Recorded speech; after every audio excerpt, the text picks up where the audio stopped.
According to Grok, who would win in a fight from Cobra Kai? Miguel and Robby from Season 6 versus Bert and Nate.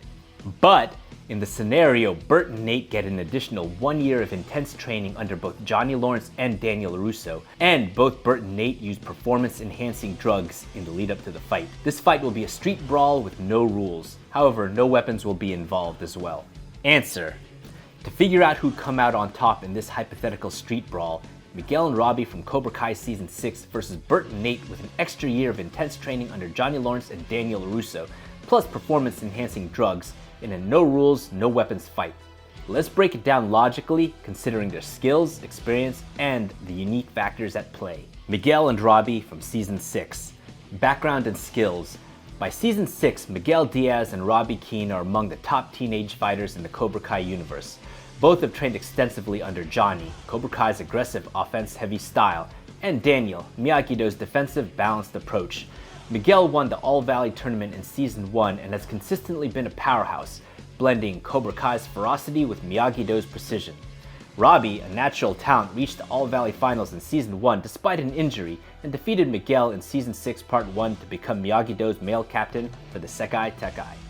Their fights, like the school brawl in Season 2 or the apartment showdown in Season 5, show they're evenly matched, with Robby edging out slightly in Season 6 due to focus and emotional balance. Street brawl experience. Miguel and Robby have fought in chaotic no-rules environments before. The school brawl, the Sekai Tekai melee. Miguel's taken on multiple opponents, like in the lunchroom in Season 1, and Robby's held his own against groups like in Juvie in Season 3. Their ability to adapt under pressure is top-notch. Teamwork. By Season 6, Miguel and Robby have buried their rivalry and work well together, as seen in their training for the Sekai Tekai. They complement each other. Robby's calculated defense pairs with Miguel's relentless offense, making them a formidable duo. Physical and mental state. Both are in peak condition in Season 6, with no major injuries, unlike Miguel's recovery arc in Season 3. They're mentally sharp, with Miguel overcoming college stress and Robby finding balance after personal struggles. Bert and Nate with enhancements. Baseline skills. Bert and Nate are secondary Miyagi-Do students, often comic relief with far less screen time in serious fights. Bert's been around since Season 1, showing scrappy resilience, like surviving Cobra Kai's attacks, while Nate has a decent moment beating Bert in a one-on-one in Season 4's All-Valley skills competition. Still, they're nowhere near Miguel or Robby's level. They lack the natural talent, experience, or high-stakes combat history of the top-tier fighters. Extra year of training. A year under Johnny and Daniel is a game changer. Johnny's brutal conditioning would push their endurance and striking power, while Daniel's Miyagi-Do training would teach them defensive techniques, balance, and maybe even more advanced moves like the crane kick or kata-based counters.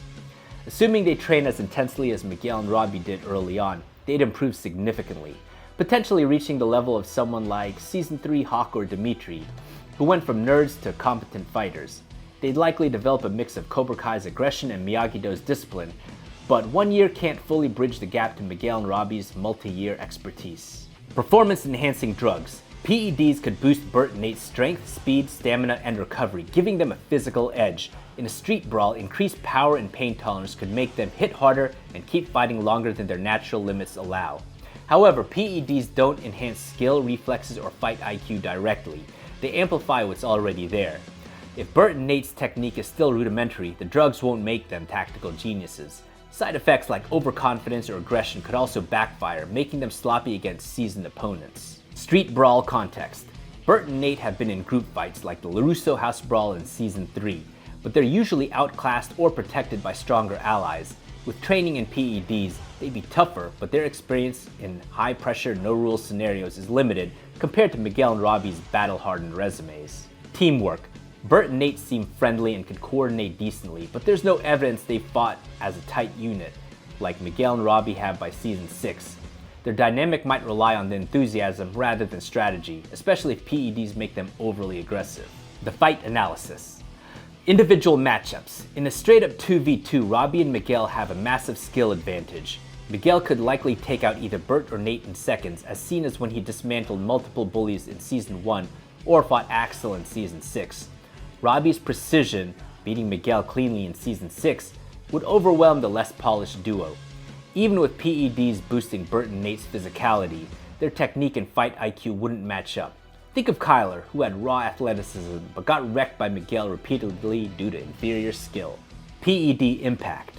The drugs might let Bert and Nate land a few hard hits or absorb more punishment, but street brawls favor adaptability and experience over raw power. Miguel and Robby have faced bigger, stronger opponents like Axel or Quan, and won through technique and strategy. PEDs could make Bert and Nate feel invincible, leading to reckless moves that Miguel and Robby would exploit, like how Robby used Cobra Kai's aggression against them in Season 4. Training gap. 1 year of elite training is huge, but Miguel and Robby have years of real combat experience, tournaments, street fights, and life or death stakes, like the Sekai Tekai Brawl. Bert and Nate might pull off some Miyagi-Do blocks or Cobra Kai strikes, but they'd lack the instincts honed through Miguel and Robby's countless battles. No rules environment. With no rules, Miguel and Robby's street-smart tactics shine. They both used environments to their advantage, like Robby's juvie fight and Miguel's apartment brawl. Bert and Nate, even juiced up, haven't shown this level of resourcefulness. If the fight spills into unpredictable terrain, like alleys, obstacles, Miguel and Robby's experience gives them the edge. Team synergy. Miguel and Robby's Season 1 partnership means they'd coordinate seamlessly, potentially isolating one opponent to make it 2v1 quickly.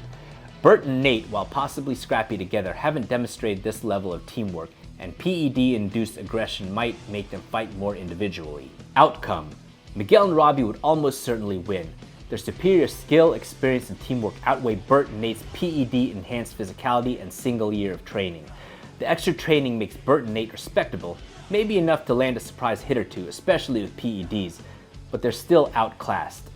In a street brawl where technique and adaptability matter most, Miguel and Robby's years of high-stakes fighting give them a decisive edge. They'd likely neutralize Bert and Nate quickly, either by outmaneuvering them or exploiting overzealous attacks fueled by drugs. Think of it like this.